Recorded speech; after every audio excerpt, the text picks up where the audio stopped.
Hello, I'm in a 2018 Ford Focus, and today I'm going to show you how to brighten or dim your dash display. So from here you'll find these controls. This will brighten it and this will dim it. So as you push this plus, we'll see that it's brightening, and then as I push this one, it'll get dimmer.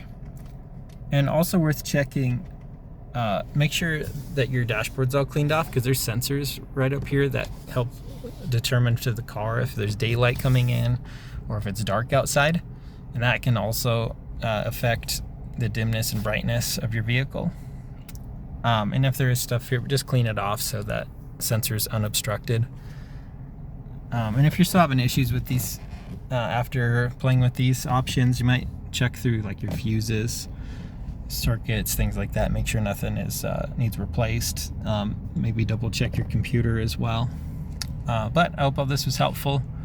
Hope you have a wonderful day.